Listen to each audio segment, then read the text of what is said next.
everyone, it's me and welcome back to another video. So today I'm going to be showing you guys how to make a gold farm. This farm can get you over 9 stacks of gold an hour and a lot of rotten flesh, which you can trade to villagers. If this video helps you, make sure to like and subscribe and go check out my other 1.16 tutorials. For this tutorial, you're going to need 2 stacks of obsidian, 12 observers, 6 repeaters, 4 pistons, 6 water buckets, a lot of flint and steel, probably around 40 hoppers because of the storage, probably around 80 chests because of the storage again, 6 tridents, and a lot of blocks. And without further ado, let's get right into the video.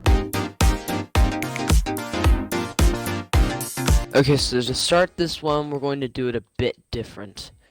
We're going to put our chests in first. You're probably going to need a lot of storage if you're going to AFK this thing for a while. Okay, now you want to install the hopper minecarts. Now we're just going to surround each of these minecarts with a block of your choice. This has to be a solid block. You want to make a 4x4 platform directly above the minecarts. And this is going to be the base of your trident killer. Trident killers are very simple to build. You're going to see these a lot throughout farming week, and it's also included in the raid farm video. Okay, now that you have this built up, you want to put one layer of solid blocks right above it. And now you can switch over to glass. If you want to, you don't have to. You want to move up another 17 blocks. So 1, 2, 16, 17. And you want to do this around all sides, including the corner blocks. It's time to start building the system that flushes all of the zombified piglins into it. So to do this, we're going to need to find out which way is north, south, east, and west. So we have found out that this direction is south. An easy way to figure this out is place down a sunflower. The head will always face east. Another way is the sun always rises in the east and sets in the west, just like in real life. Now, what we want to do is, because zombified piglins always pop out of the portal on the south side, that's where we want to put our water streams. So to give you a basic idea of what's happening, there's going to be a portal here, and there's going to be a portal here.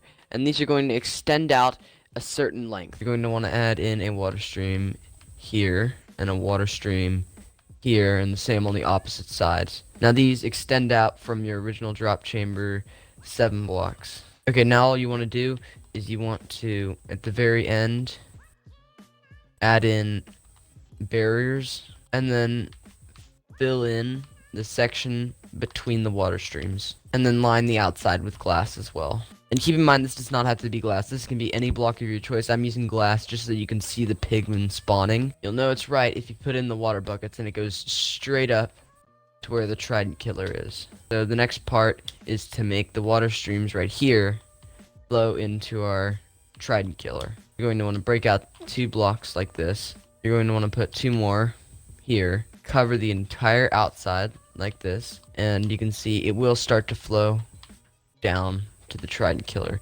This is not what we want, so what we can do is we can put 2 stained glass panes here, and then on either side we can put buttons. The buttons help the mobs pathfind over the glass block easier. So you're going to need 2 stacks of obsidian for this part. This is going to be grindy to get, but once you do get it, it's very worth it. You want to make a line of obsidian that's 16 blocks long. This will be the base of one of the nether portals. Now you just want to put a block in the corner of the obsidian portal and build 16 blocks upward. Okay. Now you're going to want to repeat this for the other portal and then do it on the other side as well.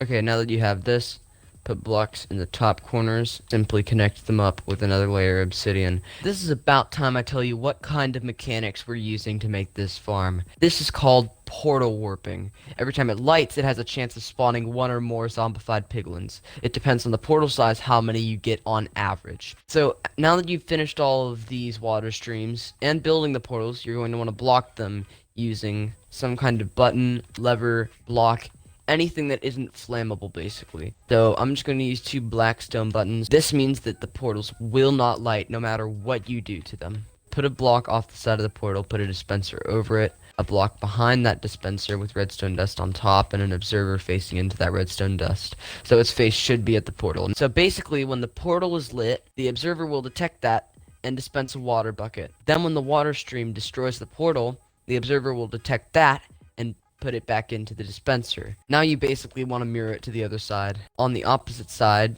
you do the exact same thing with the dispenser and an observer on top of it, Except this time, you put a block of your choice behind the dispenser, and you put a repeater facing out. And then you put another block with a repeater facing out. You put a redstone dust 4-tick repeater facing into the dispenser. Now you're going to want to do the same to the other side. And then after a 12-tick delay of the portal being broken, it gets relit by the system over here with a flint and steel. Once we take out these buttons, which would be the main method to stop these portals with, you light them, and they turn on and off very quickly, and you can see that forces the zombified piglins to spawn. There is a bit of a warm-up time on this system, but you can see once it starts warming up, the farm will pump out a whole lot more zombified piglins. Okay, so now some of you may be wondering, well, how do I add in extra flint and steel? Well, there's a system to do that with. So you add a hopper running into the dispenser with flint and steels in them. Okay, you have to do this on the side that's away from the portal, a chest on top of that, and now you can add infinite storage by putting a hopper into the side, and a chest on top, and then a hopper into the side, a chest on top, and so on and so forth.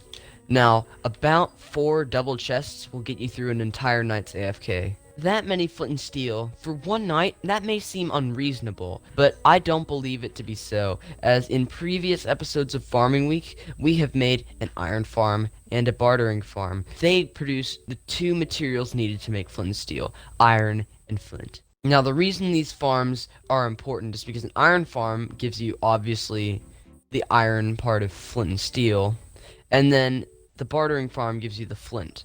You don't get flint directly, you have to take gravel and use Fortune 3 on it, which you can then turn into flint. Basically, using those methods, you can get a good amount of flint and steel. You get about a stack and a fourth of gold blocks, golden blocks. That's over 9 stacks per hour. You're going to need less than about 96 flint and steel per hour, so you're making a profit on flint and steel every single time you use this farm and barter with the gold. And on top of that, iron farms have like 4 stacks an hour. You might want to build an AFK room down by the Trident Killer. To turn it on, you're going to want to put a lever right next to the observer and flick it on. Also, if you have a looting 3 sword, that'll help you out a lot. It'll get you more experience and better loot. Thank you guys so much for watching. I really hope you guys enjoyed the video. If this helped you out, make sure to like and subscribe. And yeah, into the Bible verse of the week. Verse of the week is Ephesians 4:3-7, and it says, "Make every effort to keep yourself united in the Spirit, binding yourself together with peace." He is speaking to the church. He is saying, stay united and don't separate,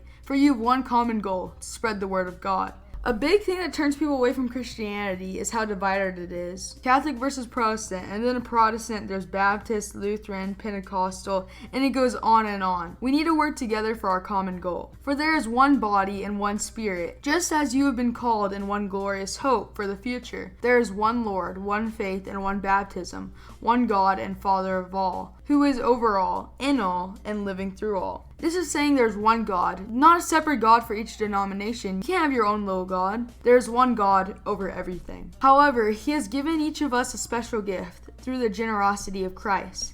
This means we all have one special gift, one talent that we're really good at. Some people's gifts are athleticism, some people are good at public speaking, and so on. But yeah, I really hope you guys enjoyed this video. We're continuing Farming Week, so pretty much a new tutorial every single day. I really hope you guys enjoyed, and if you guys want to see more tutorials, subscribe, because I'll be uploading a lot more. And yeah, I'll see you guys later. Bye.